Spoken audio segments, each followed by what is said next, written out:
Celeste's champagne flute chimed, and 300 guests turned toward the woman standing alone beneath the chandelier. "Elara," she called, her voice polished enough to pass for affection. Crystal lights spilled across the ballroom, flashing on diamonds, silver cutlery, and the white orchids climbing 12 feet above the wedding tables. A quartet had just finished its final note.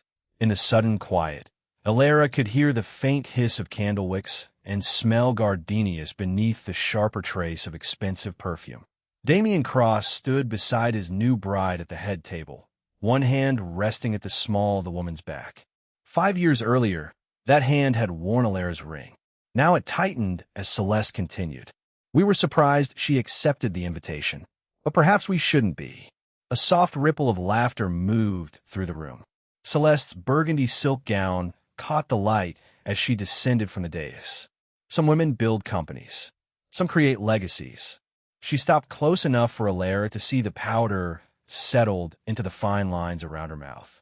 And some remain what they have always been, a useless doll, waiting for someone else to give them a purpose. The words landed neatly. No raised voice, no broken etiquette, just a knife presented on velvet. Guests lowered their eyes into champagne or lifted phones beneath linen-covered tables. Damian's bride smiled behind her glass. Damian did not. His gaze moved over Elara's simple black gown, searching for the familiar signs of collapse. Trembling fingers, a lowered chin, tears gathering where everyone could admire them. Elara gave him none. She smoothed one thumb along the edge of the ivory box in her hands. The paper was thick and cool, tied with a narrow silver ribbon. Then she crossed the marble floor. Her heels made 4 measured clicks before the quartet began playing again, a little too loudly. "Still quiet," Damian said when she reached the table. His cologne carried the same cedar note she remembered, but it no longer belonged to a home. Some things never change. Elara looked at him for one unhurried second. Then she placed the box between his wedding cake knife and Celeste's champagne flute. "My gift," she said. Her voice barely rose above the strings. Damian glanced at the silver ribbon. "No speech?" Celeste asked. "No defense." Elara aligned the box with the table's gold border, exact to the inch. "You've already said what you wanted them to hear." Celeste's smile sharpened. "And you have nothing to say." Elara's fingertips rested briefly on the lid. Beneath its pearl finish, hidden inside the printed maker's seal, sat a tracking code no guest would notice and no ordinary scanner would recognize. Once the box entered the Cross private residence, its encrypted marker would register the internal routing path used for protected deliveries. 5 years of patience had brought her to this table. One small object would open the first door. She withdrew her hand. "Not tonight." Damian gave a quiet laugh, but his eyes followed the box as though its weight had changed. Elara turned away before anyone could dismiss her. The crowd opened with the reluctant rustle of silk and tuxedo wool. She passed beneath the chandeliers, through doors framed in white roses, and into the cooler corridor beyond. Behind her, applause rose for the newlyweds, bright, obedient, hollow against the marble. She never looked back. At the head table, a uniformed attendant lifted the ivory box onto a silver service card and wheeled it toward the restricted elevator reserved for family gifts. Inside Elara's evening bag, her phone vibrated once. A black screen illuminated her face. Route acquired. The elevator doors closed around the gift with a muted brass sigh. Elara deleted the notification and stepped into the night, leaving Damian and Celeste to celebrate beside the first move they had carried into their own house. What, exactly, had they just allowed through the door? Rain silvered the courthouse windows 5 years earlier, turning the city beyond them into a watercolor of steel and ash. Inside, paper whispered beneath fluorescent lights, and the air smelled of wet wool, toner, and old wood. Elara sat across from Celeste Voss while an estate attorney slid a black folder over the polished table. Her father's signature waited at the bottom of every page. So did hers. "You waived your claim 3 months before his death," the attorney said. Elara touched the imitation signature with one fingertip. The ink was too dark, the pressure too even. Across from her, Celeste adjusted a pearl cuff and watched without blinking. Your father wanted stability, she said. Stability arrived, wearing Damian Cross's face.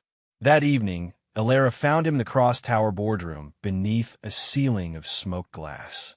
12 directors sat around him, their cuff links flashing as the city burned gold below. A leather chair stood empty at the head of the table, the chief executive's chair. Tell them the waiver is valid, Damian said quietly. Once the merger closes, I can protect what remains. Elara looked at the voting packet beside his hand. Celeste controlling shares would give him the seat before midnight. His betrayal was not hidden in another woman's perfume or a careless message. It had been printed, tabbed, and prepared for signature. You knew, Elara said. The ventilation hummed above them. Damian's thumb pressed against his wedding ring, but he did not deny it. I know what survival costs. Elara removed her own ring and placed it on the voting packet. The small click carried farther than a scream. By sunrise, Damian had his executive office. Celeste had the inheritance. Elara had one suitcase, a divorce agreement, and $43 in cash after her accounts were frozen. Society pages called her unstable, spoiled, discarded. Then she vanished. Months passed beneath the low ceiling of a rented studio where radiator pipes knocked through winter nights. Financial textbooks crowded the sink. Coffee scorched in a chipped pot, while spreadsheets glowed blue across her face until dawn. She learned to follow debt through shell companies, to read missing numbers as carefully as printed ones, and to recognize fraud by the silence it left between quarterly reports. The last jewelry from her marriage paid for database access. Her mother's emerald earrings bought 3 more months of rent. Elara did not preserve the life Celeste and Damian had stripped from her. She converted it into tools. The first message arrived from a payroll clerk Damian had dismissed after 22 years. You were right about the pension transfers. A procurement manager followed, then a compliance officer, a driver, and a former Cross accountant who had kept copies because his conscience would not let him sleep. Elara verified every document twice. She never promised revenge.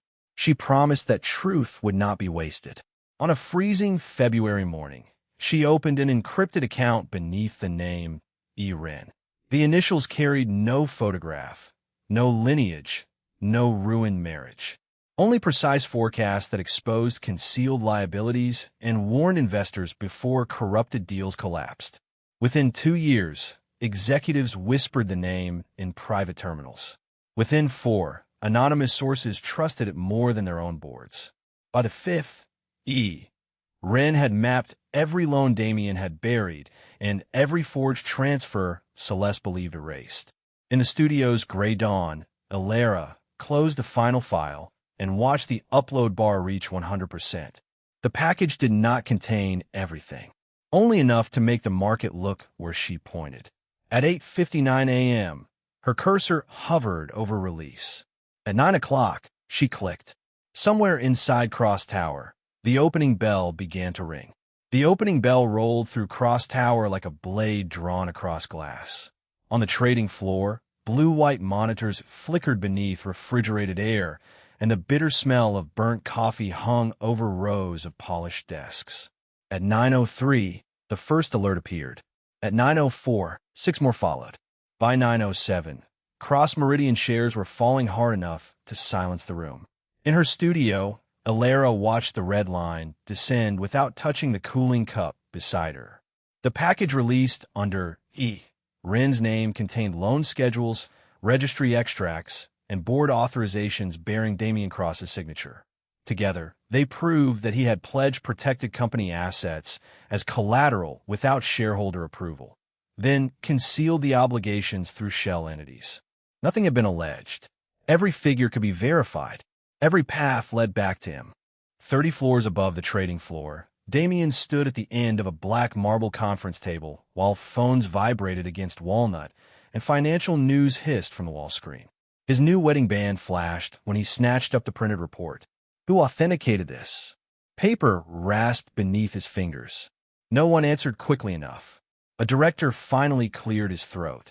The county filings match. So do the lender records. Damian's jaw tightened, then challenged the interpretation. We already did. The director lowered his eyes. It's accurate. By 9:18, trading volume had tripled. By 9:26, lenders were demanding explanations. The executive chair, Damian, had traded his marriage to obtain no longer looked like a throne. It looked like something bolted to a sinking floor. Elara's encrypted inbox filled with messages from analysts, journalists, and former Cross employees. One source sent a second archive, the full chain of concealed liabilities, followed by 4 words, "Finish them before noon." Her cursor moved over the file. Releasing it would trigger loan defaults across the empire. Factories would close before payroll cleared. Pension funds tied to Cross Meridian would bleed with the stock. Thousands of employees who had never entered Damian's boardroom would pay for signatures they had never seen. The radiator clicked in the cold studio. Outside, delivery brakes shrieked on wet pavement, and pale February light pressed against the window. Elara opened the employee ledger instead. Names passed beneath her fingertips. Machinists in Ohio, lab technicians in Massachusetts, warehouse crews in Nevada. She had spent 5 years building the weapon. Now came the boundary Damian would never understand. Not them, she whispered. At 9:41, Wren issued a second statement. It identified the unauthorized collateral, requested an immediate independent review, and withheld the remaining evidence pending safeguards for wages, pensions, and essential operations. No threat, no bargaining. A line drawn in language clean enough for regulators and sharp enough for Damian. The market steadied, still wounded, but no longer in free fall. Inside Cross Tower, Damian read the statement twice. A communications officer exhaled. Whoever Wren is, they just stopped the collapse. Damian crushed the page against the table. No, they proved they can start it again. Across the city, Elara removed her hand from the keyboard. The chance to destroy him in one morning had passed by her own decision, and restraint had cost her the protection of surprise. Damian now knew an unseen adversary possessed enough evidence to end his career, and had deliberately chosen not to bury innocent people with him.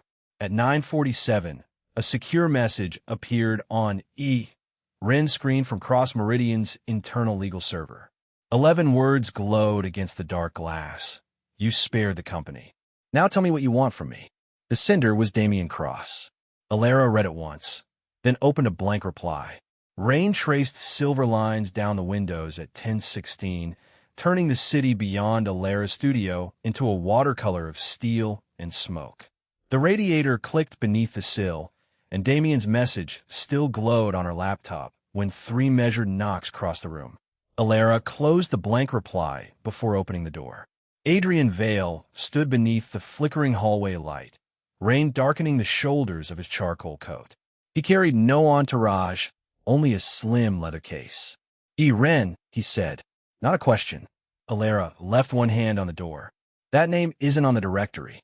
Neither is the mine that saved Vale Systems 18 months ago. The corridor smelled of wet wool and old plaster.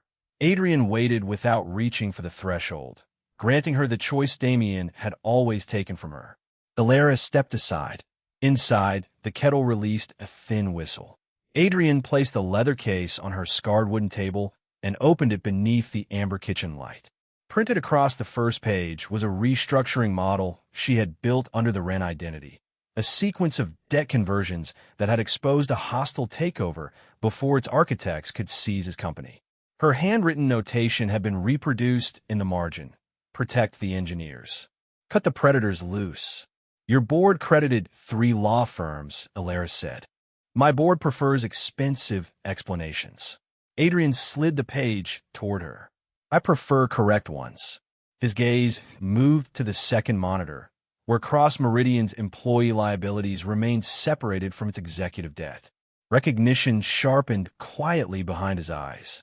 You spared Cross Meridian this morning using the same principle. Elara folded her arms. If you came to purchase my silence, take the case and leave.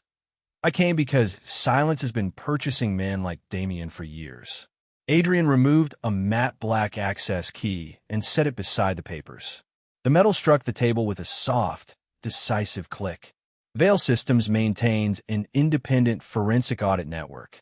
It can reconcile bank transfers, board authorizations, and altered ledgers without touching Cross Meridian's operating accounts.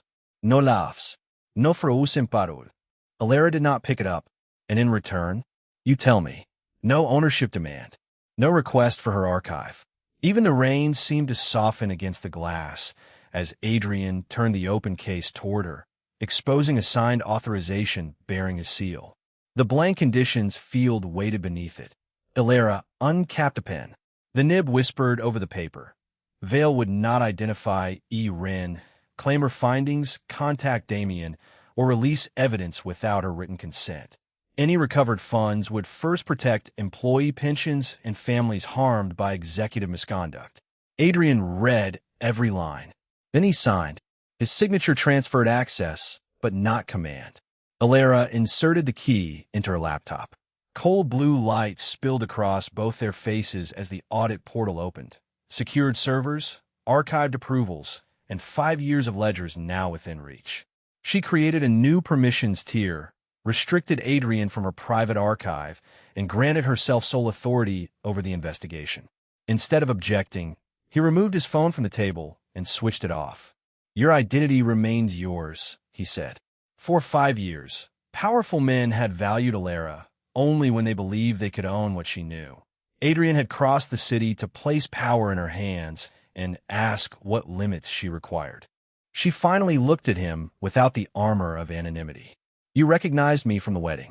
I recognized the woman in your models first. The portal chimed. A security notice flashed across the screen. An external request had just attempted to identify the new audit user.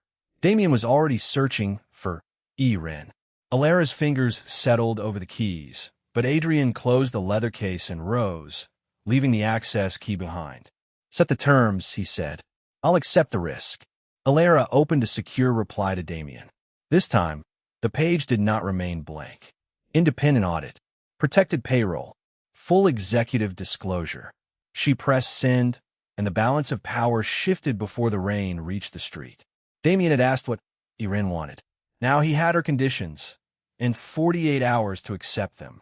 The first warning arrived as the blue light of dawn slid across the studio floor, cold against the bare concrete. On Elara's monitor, a former Cross Meridian accountant's access badge rotated beside a red security flag. Credentials queried, home address requested, pension account opened. Celeste was not tracing data anymore.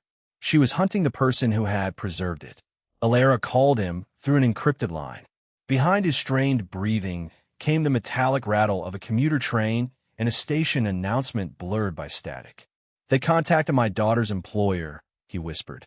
They know I copy the ledgers. The archive he carried could connect Celeste's forged estate records to the accounts that had swallowed Elara's inheritance.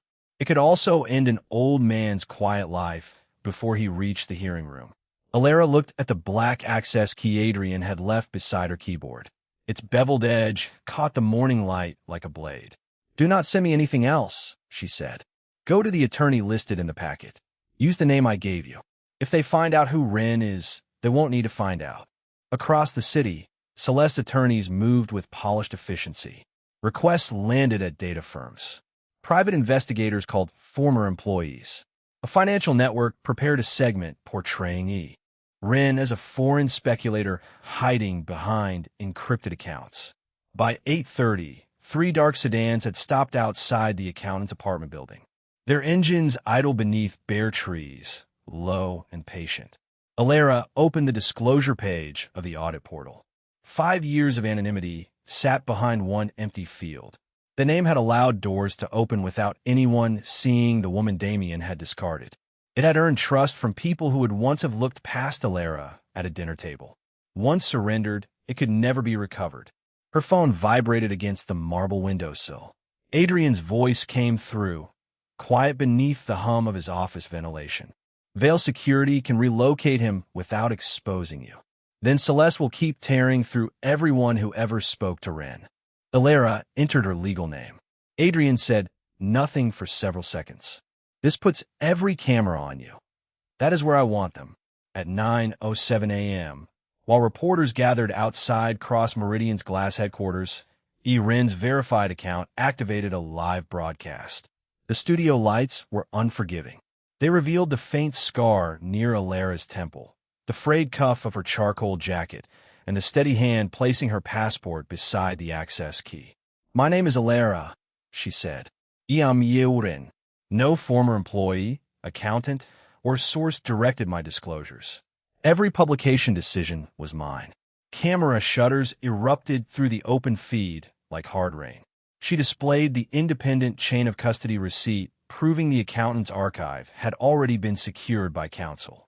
His usefulness as a target vanished in a single timestamp. Then Elara requested protected witness status for him and accepted legal responsibility for the evidence release herself. Within minutes, the sedans pulled away from his building. The victory lasted 11 seconds. News vans turned toward Elara Street. Her anonymous accounts were frozen for review. An investigative summons appeared in her inbox, followed by 12 missed calls from numbers tied to Voss counsel. On another screen, Damian stood beneath the white lights of Cross Meridian's lobby, his new wife rigid beside him. He stared at Elara's face on the wall-sized broadcast as though the dead had spoken. Celeste stepped into view behind him, pearl earrings motionless, one manicured hand tightening around her phone. Elara closed the blinds as satellite trucks crowded the curb below. Their generators growled through the glass. Hot dust and exhaust seeped around the window frame. Then the building intercom crackled. "Ms. Elara, federal investigators are downstairs." A second voice cut in before the concierge could finish, smooth and unmistakable. "And Celeste Voss is with them." Elara removed the chain from the door. For 5 years, they had chased a ghost. Now she had given them a woman who could answer back. "Send them up." Cold fluorescent light spread across the studio as federal investigators opened gray evidence cases on Elara's work table. Celeste remained by the door, wrapped in ivory wool and expensive rose perfume, while rainwater darkened the shoulders of the agents' coats. Elara watched one investigator slide a document across the scarred wood. Her signature sat beneath a series of stock trades she had never made. "Market manipulation," Celeste said softly. Such an ugly ending for a woman who wanted attention. The dates were precise. The transfer codes were convincing. Even the account number belonged to Elara, an account frozen hours earlier. Damian had not tried to silence her with threats. He had built a paper version of her that looked guilty. Adrian arrived before the search ended, bringing the clean scent of rain and cedar into the overheated room. One glance at the forged filings hardened his jaw. "Veil systems can challenge the seizure," he said. "My counsel can have the freeze lifted tonight." Elara turned the document toward the window. Under the white glare of a satellite truck, the copied signature gleamed too smoothly. "No," Adrian's gaze lifted. "They're trying to isolate you. Then let them see me stand alone." She asked the investigators for 48 hours to submit an independently verified audit. Celeste's bracelet clicked against her watch as she folded her arms. "With what money?" "Your accounts belong to the court now." Elara crossed to a steel cabinet and removed a narrow black folder. Inside rested one embossed certificate, the last block of shares her mother had purchased before her death.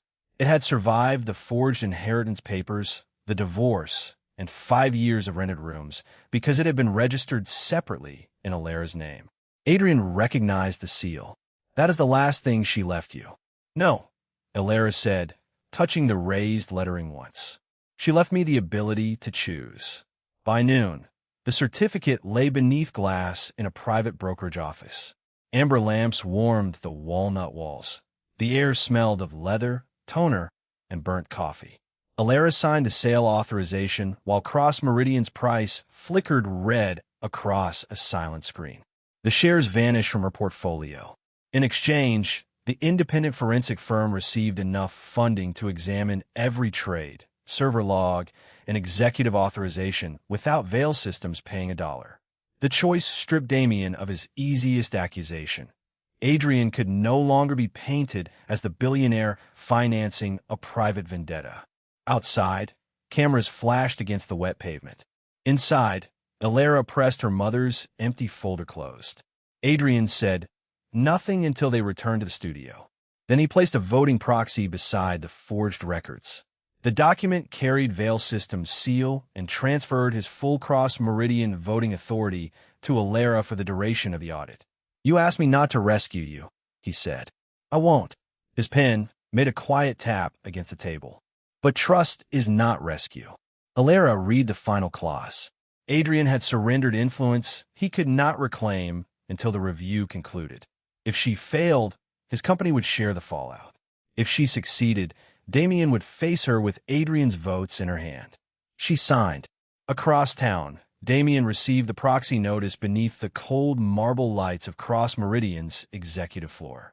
His new wife stood beside him as the elevator chimed and the boardroom doors unlocked. On the screen, Elara's name appeared where Adrian's had been. The audit deadline still had 36 hours remaining. Damian had forged evidence to make his former wife powerless. Instead, he had given her the reason, and Adrian had given her the votes to enter his boardroom. By morning, Damian would have to decide whether to open the company's books or defy the woman now holding the balance of his future. The hearing room breathed in whispers beneath white stone arches, while camera shutters clicked like distant hail against the polished oak. At the witness table, Celeste Voss adjusted one ivory cuff. Beside her, Damian pressed 2 fingers against a water glass until the ice chimed. Elara entered carrying no briefcase, only a slim black ledger. The federal panel had ordered Cross Meridian's books opened after Damian defied the audit deadline, and every major network was broadcasting the result. Elara took her seat beneath the hard blue light and placed the ledger before her. "Begin with Voss Research Fund," she said. The forensic auditor enlarged a chain of transfers across the wall display. Research grants had moved into shelf foundations, then into companies controlled by Celeste. Dates aligned. Signatures matched. $48 million meant for safety testing had purchased estates, art, and political access. Celeste leaned toward her microphone. Those records were stolen. Elara slid the black ledger to the clerk. Its paper edges were soft with age, its binding marked by the former Cross Meridian accountant's careful handwriting. They were preserved by the man you tried to silence. The digital archive confirms every entry. A second screen illuminated. This time, the room went still. Internal reports showed a Cross Meridian power system overheating during a restricted trial. Engineers had demanded a shutdown. Damian had authorized continued testing, then buried the accident beneath a confidential settlement after it killed 3 technicians. Their names appeared in plain white letters. No graphic photographs. No dramatic music.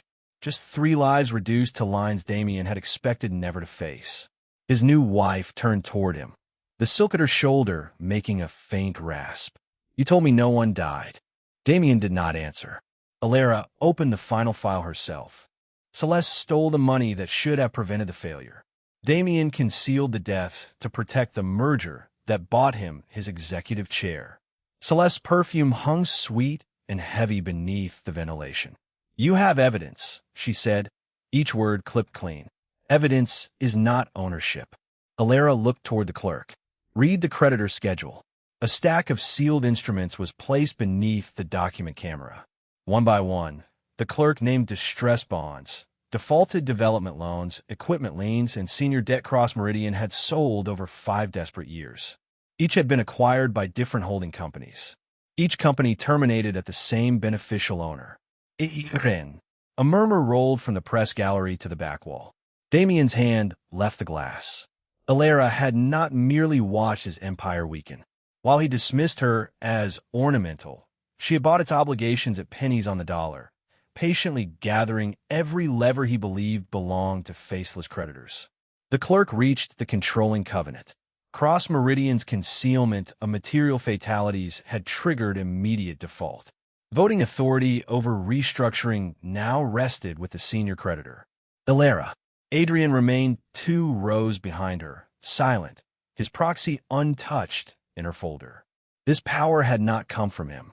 Elara rose and faced Damian across the polished wood. Your board authority is suspended pending restructuring. Celeste's affiliated accounts are frozen for recovery. Neither of you may transfer company assets. Damian's chair scraped backward. You planned this while we were married? No. Her fingers settled on the worn ledger. I began when you decided my silence made me harmless. Federal counsel requested immediate custody of the original records. The panel granted it, then recognized Elara as controlling creditor. For the first time, Damian had to ask his former wife what would happen to the life he had built by trading hers away. Elara closed the ledger. The microphones caught the small, final click. At 9 tomorrow morning, the restructuring vote begins. Decide before then whether you surrender voluntarily or make me remove you in public. Rain tapped the black windows of Cross Meridian's boardroom, soft as fingernails against glass. At 8:42 the next morning, the long walnut table reflected 12 empty chairs, a silver carafe of untouched coffee, and the red pulse of the restructuring clock. Elara stood beside the creditor's seat, the former accountant's worn ledger locked inside a federal evidence case miles away. Nothing remained for her to prove.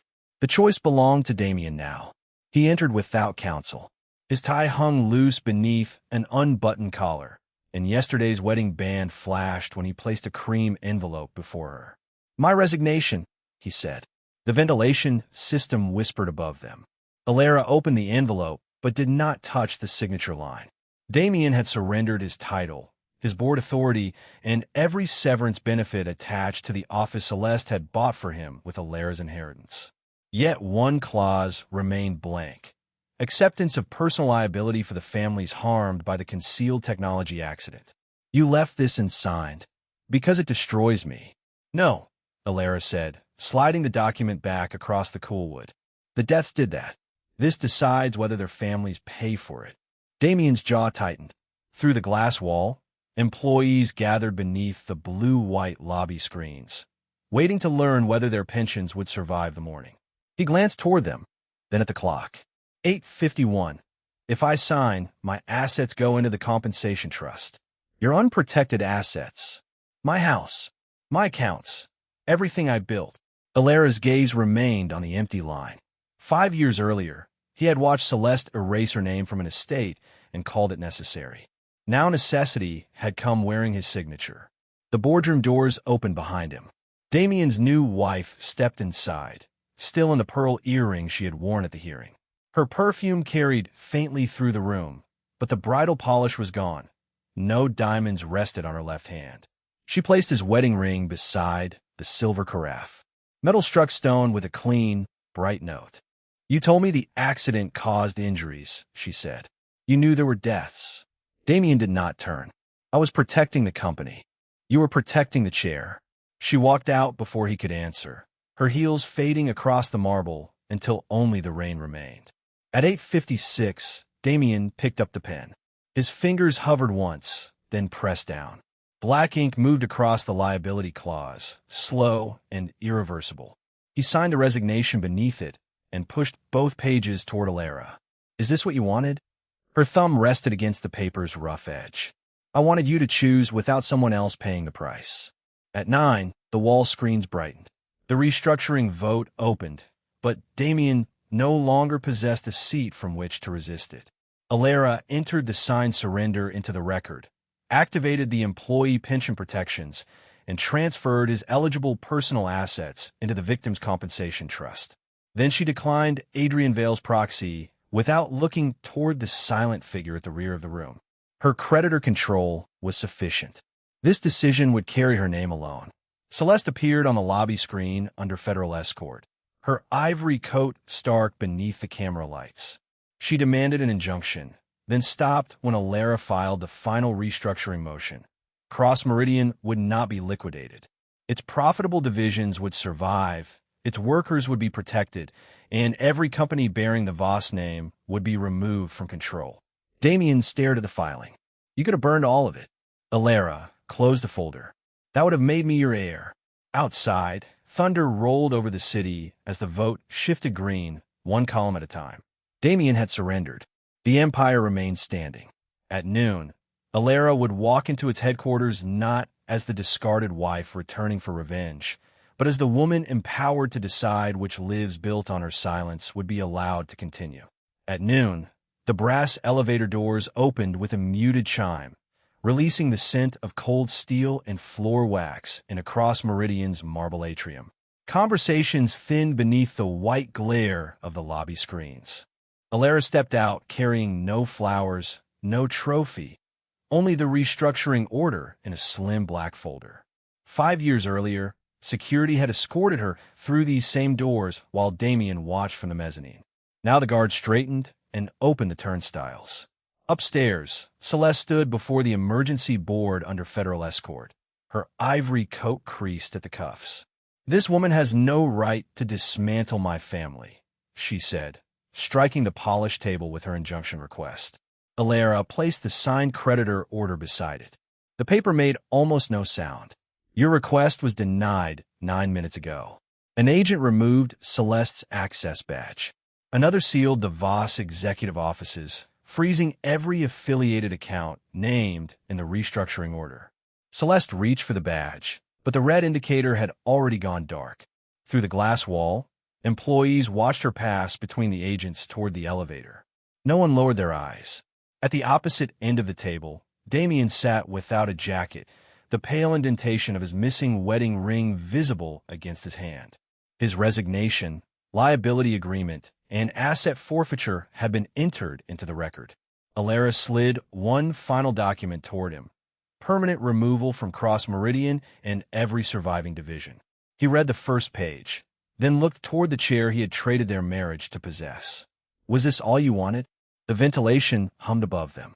Elara turned the folder so the signature line faced him.